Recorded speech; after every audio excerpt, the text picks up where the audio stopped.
Hello students, welcome back to your computer science class. I am Mrs. Jenny Shah and today we will again do a revision of one of our initial chapters. We're going to revise our data types and variables.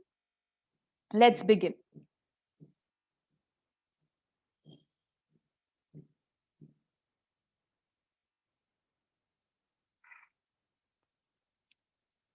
Okay, so when we create a problem, we often like to store values so that we can use it later. Programs use variables to access and manipulate data, and these is stored in the memory. A variable name represents a value in the computer's memory. Some programs that use variable to hold data, we can see some examples here.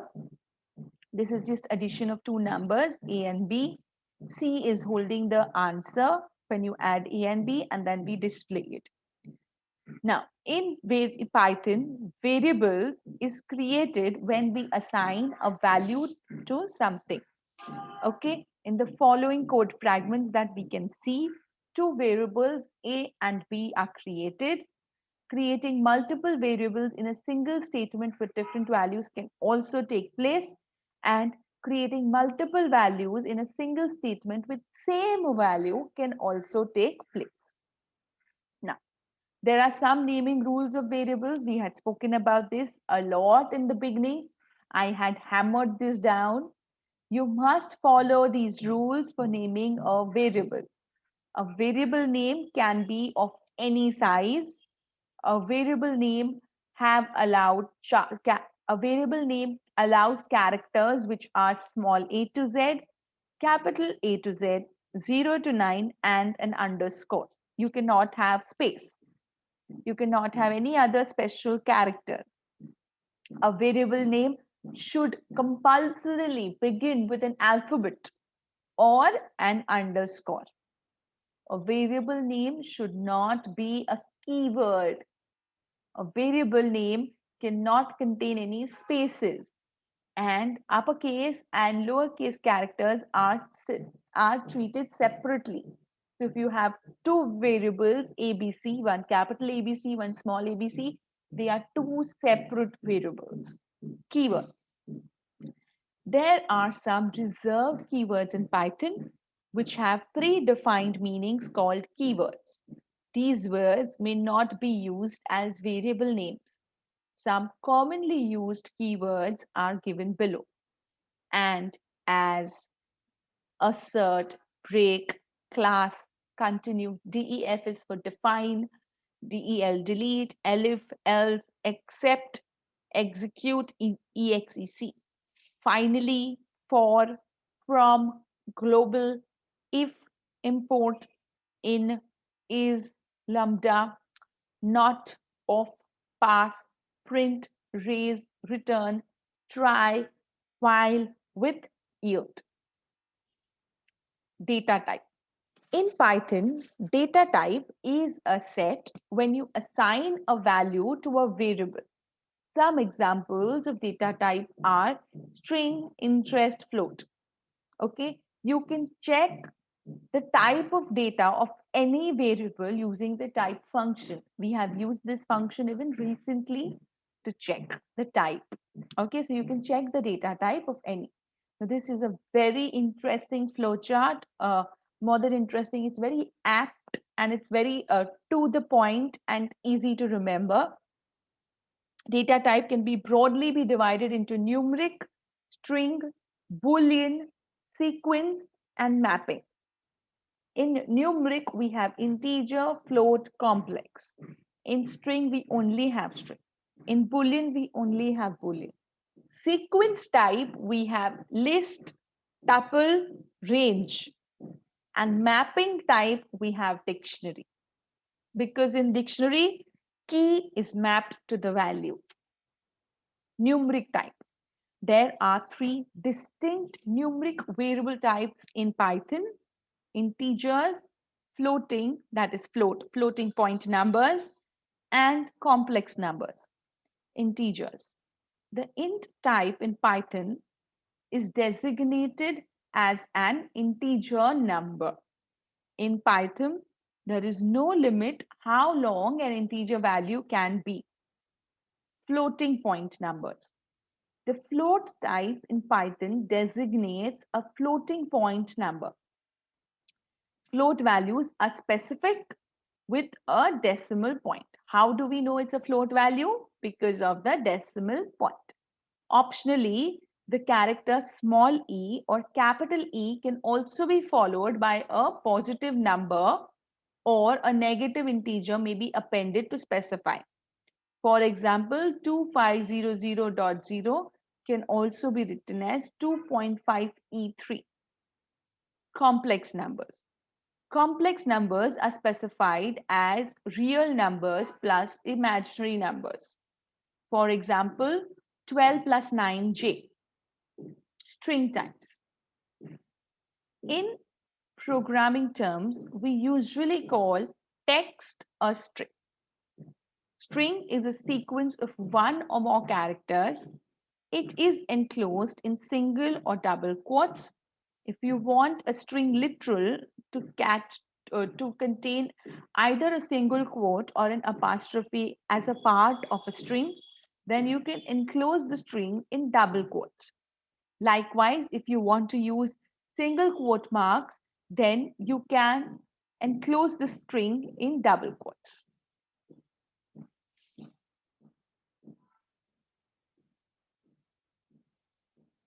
How do we read input from the keyboard? The input function helps us to read what has been entered on the keyboard by the user, and it returns that data as string type. There are many types when we want to read this as integer or float, and we know how to typecast it. Typecast is changing the data type. Reading a string, you get the user's input. You print a greeting to the user, say hello. Okay. Reading an input. If we input a number, then it returns as a string. To convert a string number to integer, we use the int inbuilt function that converts a string to an integer. Reading float numbers. Similarly, if we require a floating number from the user, then we must convert the string number to a floating number using the float function. Okay. So you can see this float here that will convert it. Over here we have int. Garbage collection, something very interesting. So let's say I have, look at this piece of code. Amount is 10, then amount became 5. So when you assign some value to a variable, the variable will reference that value until you assign it to a different value. For example, in this 3 lines, line 1 creates a variable named amount and assigns it as value 10. Then line 2 assigns a different value 5 to the same variable. Now, what happens is, first amount was pointing to 10. Now amount is pointing to 5. The old value 10 is still there in the computer's memory, but we can no longer use it because now there is no variable that is referencing to it. When a value in the memory is no longer referenced by any variable, the Python interpreter automatically removes it from the memory. And this process is known as a garbage collection. So many times there are some values which are left out and there are no variables pointing or referencing to them. These values are automatically removed by the Python interpreter, and this process is known as garbage collection. Reassigning to a different type. A variable in Python can refer to data of any type. For example, when you assign an integer value to a variable, and in the next statement you reassign the variable to a new value or a different data type. Like over here, x is equals to 200.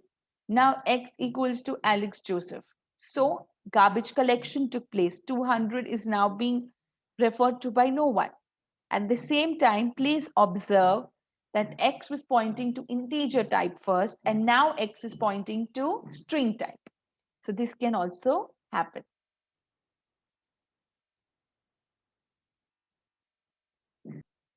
Operators. Operators are special symbols which represent computation. They are applied on operands, which can be values or variables. Same operators can behave differently on different data types. This you have seen. If you use addition in integers or if you use addition in strings, you all know the difference. So the same operator can behave differently on different data types. Operators, when applied on operands, form an expression. Operators are categorized as arithmetic, assignment, relational, and logical. Value and variables, when used with operators, they are known as operands. Arithmetic operator. So we have addition, subtraction, multiplication, division, modulus, exponential, and floor division. These are different arithmetic operators. Assignment operators. In assignment operators, we have equal to, more than equal to, less than equal to, multiplied equal to, division equal to, modulus equal to, floor division equal to, and exponential equal to. Now, if you remember, these are assignment operators and we have used these together. Plus equal to has been used a lot, but you can use all these other things also. Relational operators. Relational operators check for equality. They compare the two operators. They look at the relation between the two operators. So equal to by using two equal to signs, not equal to by using an exclamation and equal to sign, greater than, less than, greater than equal to, less than equal to. Logical operator. Three logical operators, and, or, not. And will return true only if both the parts, both the condition, both the statements are correct. Then and returns true. Or means either or will return true only even if one statement is correct out of the two. So I give you two statements, but if out of the two even one is true, then or will return true. How does not work? For not, we have, again we give two conditions, and not will return true only if both the conditions are false.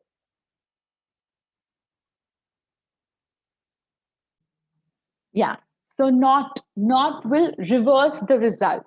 It will return false if the statement is true.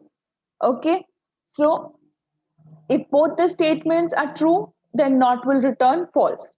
Not will do opposite. Okay, then we look at the in operator. This is one of my favorites, membership operator. It helps us the most when we have to find something in the list or a tuple or a string or a dictionary. In works superb. So in Python, you can use the in operator to determine whether an item is contained in a sequence, if it's there in the sequence or not.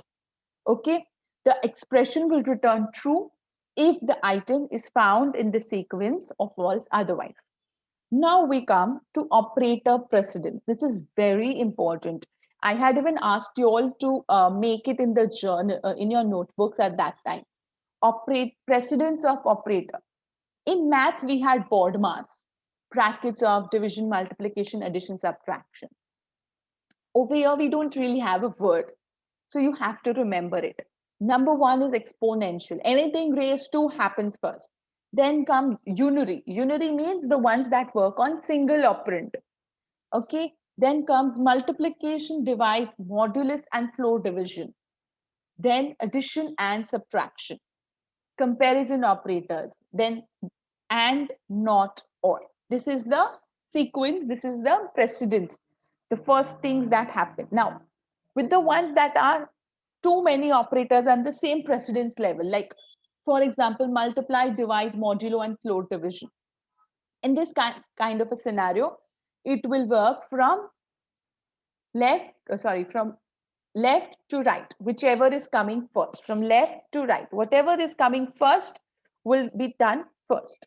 Similarly, in addition and subtraction, it will happen first. But if you have addition, subtraction, and division, then division works first, then addition, then subtraction. Okay? Algebraic expressions to Python statements. This is going to come in your upcoming exam, so please practice it. Lots of examples are given in your textbooks, and lots of practice is there at the end. These are some algebraic expressions, and you can see the Python statements. Y equals to 4x on 3. So over here, y equals to 4 into x. You can alternatively put round brackets over here and then divide by 3. Z equals to 3xy plus 7. So Z equals to 3xy, 3 into x into y plus 7. 3 into x plus y.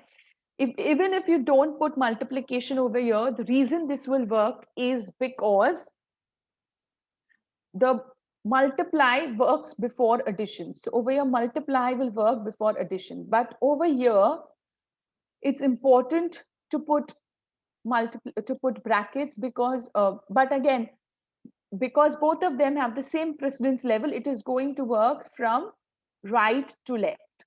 Next, z equals to x plus 4 upon y minus 2. So yeah, now at times I can give you square root over here, I can give you exponential over here. So you all please practice all the programs in your textbook. Evaluate the following statement. 34 plus 12 divided by 4 minus 5. The first thing, look at the operands.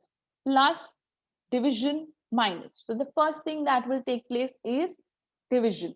So we'll do 12 divided by 4, which will give us 3.0. Remember, float division is not there, division is there. So floating point number will come as the answer 3.0. Next, we'll do the one on the right hand side, that is plus. So 34 plus 3, which is 37.0.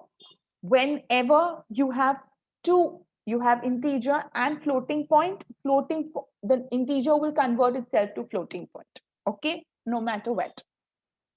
So it happened 37.0 minus 45, answer is minus 8.0. These questions will also come in your examination, and these will be the most tricky, and this is exactly where you will lose marks. So please practice it very well.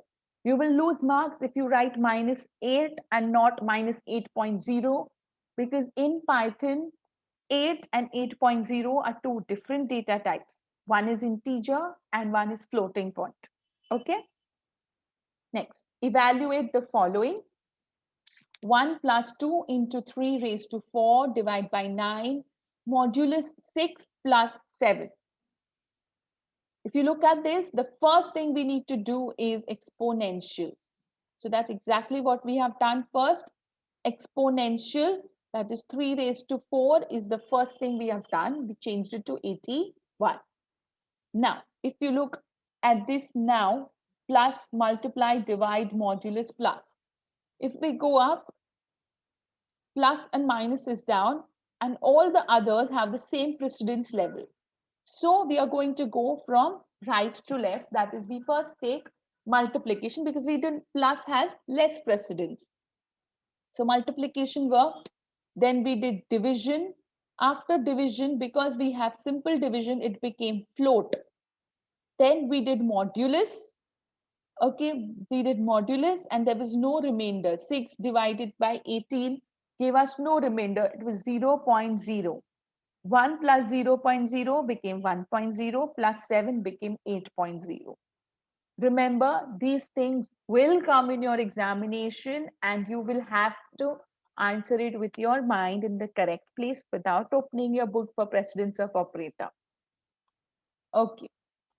So this is all for today. Let me just go through again. Yeah, no, I wanted to do this also with you. Types of errors. Since you all have been programming for so long, you all naturally encounter lots of errors. There are three types of errors in Python that we have learned of: syntax errors, logical errors, and runtime errors. Syntax errors. These are the most basic errors that happen. They arise when a Python parser is unable to understand a line of code. Syntax errors are always the most fatal. That is, there is always never a way to successfully execute a piece of code that contains syntax error. In ideally, it will highlight where the syntax error is. Most syntax errors are typos. Most of the time, it happens with me also. While typing print or something, capital P or something accidentally happens. It is also incorrect indentation or incorrect arguments made. If you get this error, you have to keep looking at your code and find out the error on your own with your eyes and your brain. Okay. So in the first example, we forgot to use the parentheses. We forgot to use the round brackets that is required in the print statement. And so Python does not understand what you are trying to do. Logical errors. These are the most difficult type of errors because they will give you unpredictable results. It can even crash your program.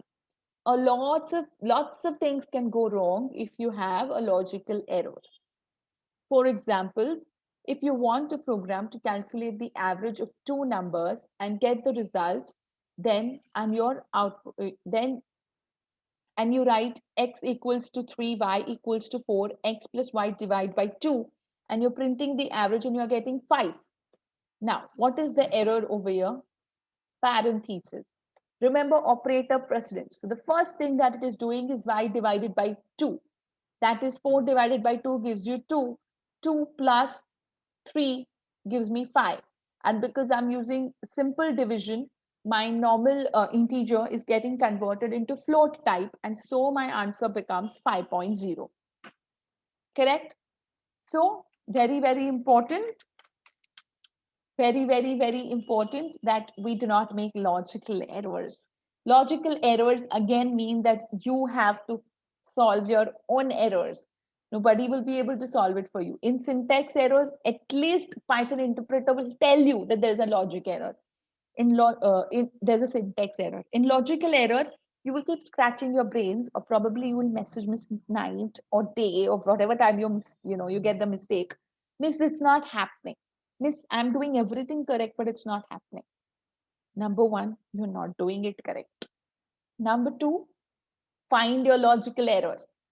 Okay, you probably used a plus or a minus instead of multiplication. You've used greater than instead of less than sign. Some things like this are your logical errors. Runtime errors. Now, runtime errors come when Python know what to do with a piece of code, but it is unable to perform the action. Now, since Python is an interpreted language, remember the difference between interpreter and compiler we did long ago? So Python is an interpreted language. These errors will not occur until the flow of control in your program reaches that line of code with the problem. Common examples of runtime error are using an undefined variable. Happens with me all the time. What about you? Or a mistyped variable name, capitals. So best example given over here, day equals to Sunday, print day. Day is not defined. Capital D you used. How will it work? Correct? So these are the different types of errors. Now, these were some solved programs. Let's just read them down. Write a program that asks the user to input marks obtained in 3 tests, and your program should display the average test score. Okay, easy. Write a program that asks the user to input base and height of a triangle as an integer, and your program should calculate and display the area of triangle using formula half base into height. One thing I really want to tell you is this exam, I realized that some of you are using unfair means to answer my question. Now, let me tell you, I take questions from the internet, but I twist them. And you are taking answers from the internet, but you are not twisting them. Use your brain. Question number 3, write a program that asks the user to input his height in centimeters, and your program should convert and display the height in feet and inches, and then the conversion, the fact is given to you that 1 inch equals to 2.50 per centimeters and 1 foot equals to 12 inches. So I think this is easy. I don't think this should be a problem. Very simple ones. Still, if you all want, you all can go to this website, Pi for School, and go to the tutorial tab and go to solved programs and check it. Okay, now your homework for the first Zoom session will be this, without seeing the answers. Okay, all right. With this, children, I end today's class. Best of luck. Stay home, stay safe, study well. I want you all to do amazing in my paper. I really want to give you all full marks. I'm in full mood of giving you full marks. Just study well. Bye. Take care.